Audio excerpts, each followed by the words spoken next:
Hello everyone and welcome back to the Spiegel Mom Scraps channel. It's Caitlin here with another process video. Today I'm sharing a tutorial on how to make a simple shaker card using things you might already have in your stash. Of course, we're featuring some beautiful Spiegel Mom Scraps sequins, and I'll have the ones I used linked down below if they're still in stock.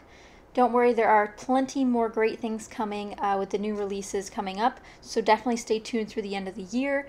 We're definitely having so many fun things come out, so be sure to keep checking back and they'll be sharing more. So I'm going to be making Halloween shaker card today, and it's a really simple way to make one. I've done one of these other cards before for a different theme, and it's definitely one of the fastest ways you can make a shaker card with multiple windows.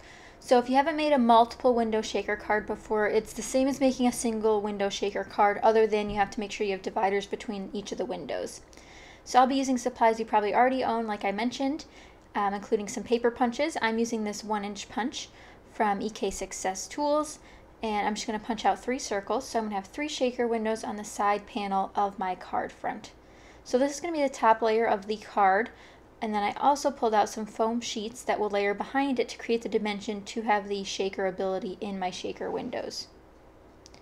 So I'm going to trim down both of these pink pieces of foam. If you have a better color like black or white, definitely recommend those. I only have colored foam at the moment because I used all my black and white, but I'm definitely using the supplies I have. So first I'm going to trace one layer with the circles so I know where to punch the circles on the template. Depending on what you're using to die cut, if you're using a punch, a thick punch, or like a die set through a Cuttlebug, you might be able to punch multiple layers out. I am not able to do that due to my punch's abilities. So I had to do each layer individually. Now you can see that they line up quite fine, but just in case they don't line up when I add the glue, I'm going to take a black Martha Stewart marker, just one of my older markers that's a thick tip because I don't use it for journaling a lot, and I'm going to color in all of the edges on the inside so that way you see black instead of pink. Now, like I mentioned before, if you're using black foam or white foam, this will look a lot more neat compared to what I'm doing. You could also just use a bigger hole. So if you used a 1 1/4 punch, you might be able to get better results as well, since you won't be able to see the foam within the shaker. So you can see that the black adds a lot more of a dramatic effect and even makes it more like it has more depth than it really does. To make my acetate front so my sequins don't fall out of their card, I'm just using some simple leftover plastic from packaging. When I take out my stickers from their packaging, which if you know, I might keep all of my stickers on binder rings, so I take out a lot of my stickers from their packaging. I keep all that spare packaging for things like this, shaker pockets and all things.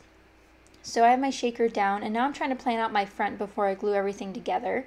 I'm going to use some of the washi tapes that I've collected over the years because Halloween's definitely not something that we scrapbook a lot of the time, since there's only usually one day of it per year. So I'm using a bat and a spider web washi tape, and I'm also going to glue down this sentiment, which you saw me pick out of an American Craft sticker book earlier, and I will be using some other stickers later on. I just wasn't sure how the sequins would look with the glitter stickers, so I thought leaving those off for now would be a better idea. So here you're seeing me use ATG tape as well as liquid glue to glue everything together. This is definitely the easiest way for me to do it. I do think that depending on the material you're using for your dimension, if it's foam or if it's self-adhesive foam, you might find different adhesives work best.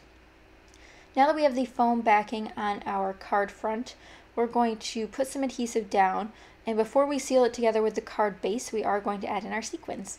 So I'm using the Solemnly Swear sequin mix, which is reds and yellows and whites. I'm using the Wintry Floral mix, which is blacks and whites, but I'm using just the blacks. And I think I accidentally grabbed a couple whites, which is fine. It's just there were whites in the other ones. Here you'll see me dusting my fingers with my embossing powder tool because my sequins were sticking to me so badly, and I think it's because of the new cold weather and the drier air. And lastly, I'm using the Sunny Days sequin mix. I'm going to pull out a couple more black sequins here by hand, and you can really tell that they're sticking to me.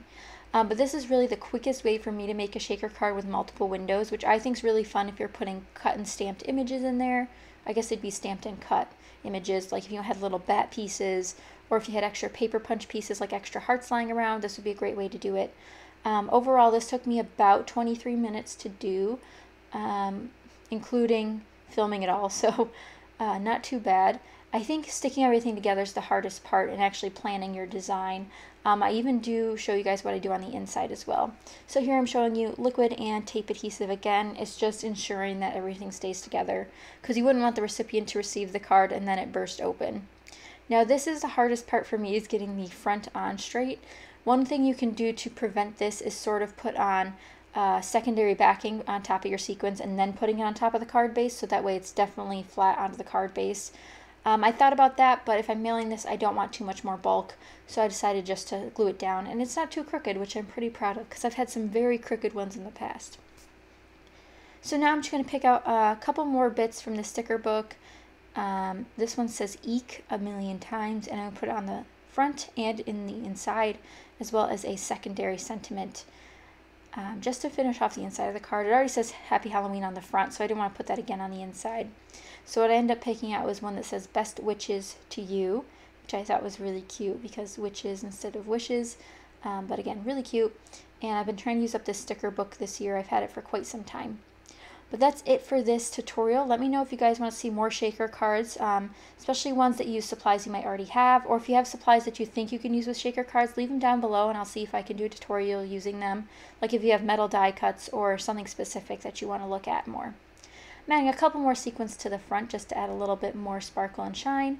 And here's an up-close look. You can see the sequins in there and the sentiment inside. Thank you guys so much for watching, and I'll see you guys next time. Bye!